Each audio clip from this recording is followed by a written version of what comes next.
আম আম শোল বানাবো। আম দেখি বুঝতে পারছেন, আম দিয়ে কিছু একটা করব। এই আমগুলো কিন্তু আমি কিনে আনিনি, ঝড়ে পড়েছে, কুড়িয়ে এনেছি। সেই আমগুলো দিয়ে, ছোট ছোট আমগুলো, মনে হয় টক হয়েছে, এই আমগুলো দিয়ে আমি বানাবো শোল মাছ দিয়ে আম শোল। এখান থেকে আমি শোল মাছ দিয়ে আমগুলো দিয়ে আম শোল বানাবো। আম শোল বানানোর জন্য আমগুলো আমি কেটে নেবো, একটা আম গ্রেট করে নেবো, আর 4টে আম আমি কেটে নেব। কিভাবে বানাই দেখাচ্ছি। দেখুন আমগুলো কেটে নিয়েছি, ছোট্ট ছোট্ট আম, কিন্তু মনে হয় টক হবে। আর একটা আম গ্রেট করে নিয়েছি, একটা আম গ্রেট করা আছে, আর আরগুলো চৌকো চৌকো করে কেটে নিয়েছি 4 পিস করে। লাগবে আমার গোটা সর্ষে, তেজপাতা আর হলুদ লাগবে, নুন মিষ্টি তো লাগবে, নুন মিষ্টি এখানে আছে, জল আছে, তেল জল। এখন আমি মাছটা নুন হলুদ মাখিয়ে ভেজে নেব। গ্যাসটা আগে আমি জ্বালিয়ে নেব।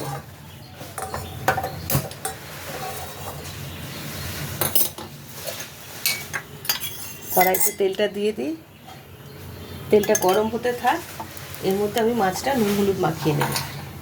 মাছটা 2-3 পিস আছে, মাথাগুলো আমি দেব না, মাথাগুলো তুলে রাখি।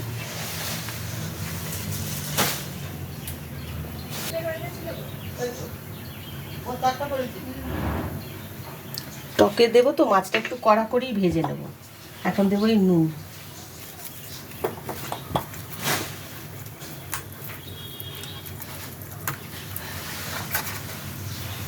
সবাই কিন্তু মাছের টক খায় না, আমরা কিন্তু খাই, তুলনামূলকভাবে কম খাই, কিন্তু এই শোল, আম শোলটা খুব ভালো লাগে। এখন আমি মাছটা কড়াইতে দিয়ে ভালো করে ভেজে নেবো। তেলটা গরম হয়ে গেছে,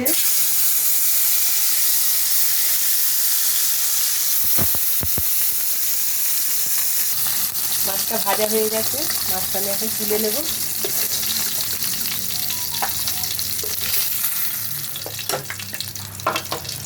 টক এই আম শোল করতে টকে বা চাটনিতে বেশি তেল লাগে না, তেল কিন্তু অনেক আছে। আমি কড়াই থেকে তেলটা তুলে নেব বাটিতে, আমার এতটা তেল লাগবে না, একদম অল্প তেলেই হয়ে যায়।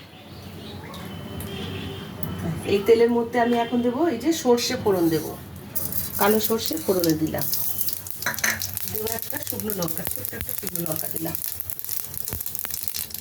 দিয়ে আমগুলো দিয়ে দেবো।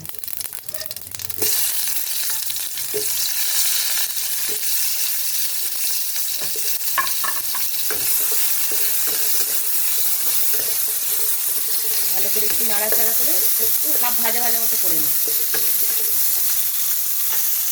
এখন আমি আমটার মধ্যে নুন দেবো, টকটা একটু বুঝে নুন দিতে হবে, আর দেবো হলুদ।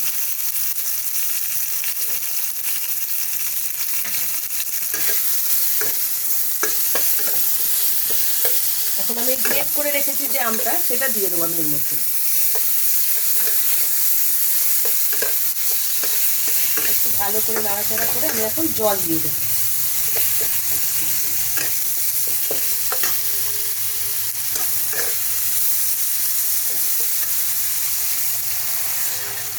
মাছগুলো যতটা ঝোল লাগবে ঠিক মাখা মাখা মতন হবে, আর একটু আমগুলোও সিদ্ধ হবে, আর একটু জল আমি দিয়ে দিই, দিয়ে এখন 2-3 মিনিট ঢেকে দেবো আমি।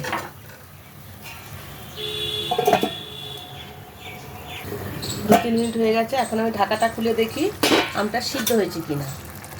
হ্যাঁ, আম সিদ্ধ হয়ে গেছে। এখন আমি এই মাছগুলো দিয়ে দেবো।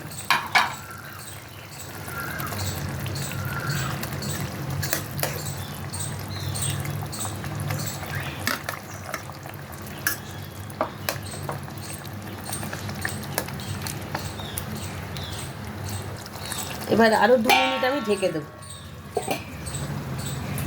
2-3 মিনিট হয়ে গেছে, এখন আমি ঢাকাটা খুলে দেখি।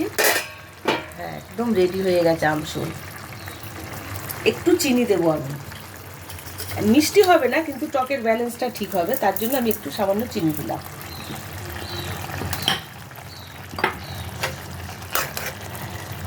যদি খুব টক খান তাহলে এই আমগুলো ঘেটে দেবেন, আমি কিন্তু খুব টক খাবো না বলে আমগুলো গেলে দিলাম না, আমগুলো ঘেটে দিলে মারাত্মক টক হয়ে যাবে। তো রেডি হয়ে গেছে, এটা আমি নামিয়ে নেব।